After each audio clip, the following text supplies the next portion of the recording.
Hello दोस्तों, आप सभी का वेलकम है JNK भास्कर कोचिंग क्लासेस में। और आज हम अध्ययन करने वाले हैं कक्षा 8 विषय गणित पार्ट 1 परमेय संख्याएं। परमेय संख्याओं को क्या बोलते हैं? Rational number. और इस चैनल पर आप नए आए हैं तो वीडियो को लाइक करें, शेयर करें, कमेंट करें और यदि सब्सक्राइब ना किया हो तो चैनल को सब्सक्राइब करें। बात करते हैं परमेय संख्या की। परमेय संख्या को इंग्लिश में बोलते हैं रैशनल नंबर। क्या बोलते हैं? Rational number. तो परमेय संख्या, अब बात करते हैं पार्ट 1 परमेय संख्या। और हम क्या करते हैं, 1.1 और क्वेश्चन लगाना स्टार्ट कर देते हैं।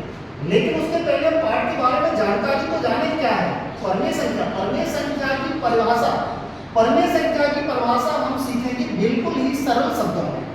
परमेय संख्या की परिभाषा क्या है? परमेय संख्या वह संख्या है जो P/Q के रूप में होती है या उसे P/Q के रूप में लिखा जा सकता है, जहां पर PQ एक पूर्णांक है और Q का मान शून्य नहीं हो सकता। जैसे 2/3, 6/4, 5/8 और 4 को भी हम P/Q के रूप में लिख सकते हैं, इसके बटे 1 लिख सकते हैं। तो ये हमारा P/Q का रूप हो गया। यदि हमारा इस प्रकार से कोई भी संख्या लिखी रहती है तो ये परमेय संख्या है।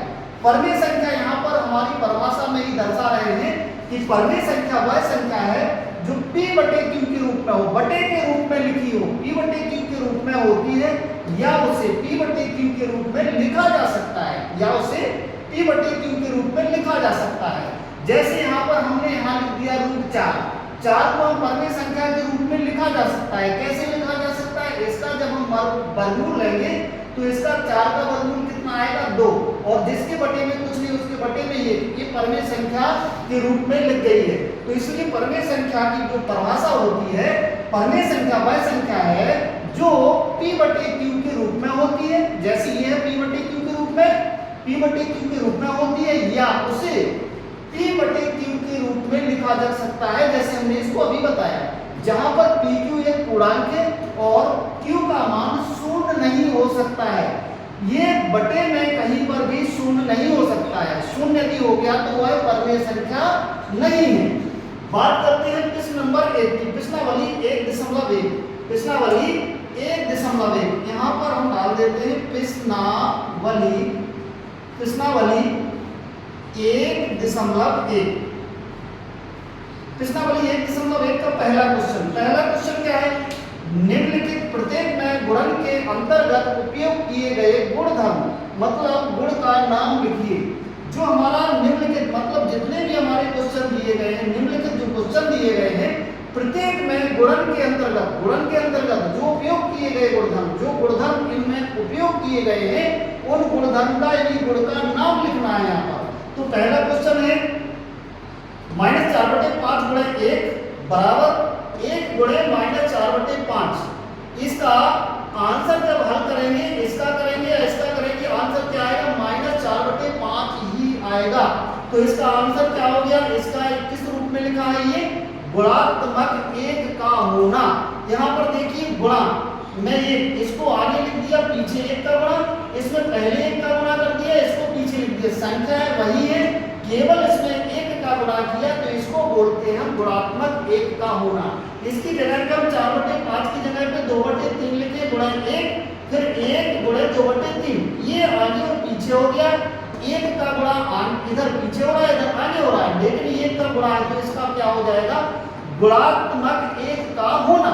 दूसरा क्वेश्चन देखते हैं। दूसरे क्वेश्चन में है -13/17 गुणे -2/7 बराबर -2/7 गुणे -13/17। इसका आंसर क्या हो गया? गुणन की क्रम विनिमेयता। यहाँ गुणन की क्रम विनिमेयता है, यानी गुणन है लेकिन क्रम विनिमेयता है, उल्टा है। 13/17 और 2/7, इधर 2/7 पीछे लिखा है, पहले 13/17 लिखा, तो बराबर में 2/7 पहले लिख दिया और -13/17 बाद में लिख दिया। तो ये आगे पीछे कर दिया, यानी क्रम विनिमेयता, क्रम का विनिमय हो गया, इधर का उधर हो गया। तो ये इस प्रकार का जहां पर लिखा जाता है, संख्याओं को इधर का उधर चेंज कर दिया जाता है और गुणा में रहता है तो उसको हम गुणन की क्रम विनिमयता कहते हैं। इस प्रकार से तीसरा क्वेश्चन को देख लेते हैं। -19/29 गुणे 29/19 बराबर 1। इनका हम कैसे भी -19/29 गुणे 29/19 इनको हल करेंगे तो आंसर एक ही आएगा। लेकिन इधर क्या हो रहा है, -19/29 था तो 29 ऊपर पहुंच गया और 19 नीचे आ गया, यानी कि इसका क्या हो गया, गुणात्मक विकलोम का होना। विकलोम का मतलब होता है उल्टा कर देना, नीचे की संख्या ऊपर, ऊपर की संख्या नीचे। 19 ऊपर था तो नीचे आ गया और नीचे 29 थे तो ऊपर आ गया, ये गुणात्मक विकलोम का होना है। दूसरा प्रश्न नंबर 1.1 प्रश्नावली का प्रश्न नंबर दूसरा, बताइए कौन से गुणधर्म यानी गुण की सहायता से आप 1/3 गुणे 6 गुणे 4/3 को 1/3 गुणे 6 कोष्टक बंद गुणे 4/3 के रूप में अभिकलन करते हैं। इस प्रकार से हमें बताना है कौन से गुणधर्म की सहायता से। तो ये इसे परमेय संख्याओं के लिए, परमेय संख्याएं ये बटे में लिखिए परमेय संख्याएं हैं, तो इसे परमेय संख्याओं के लिए गुणन का सहायचरता गुणधर्म की सहायता से अवकलन करते हैं।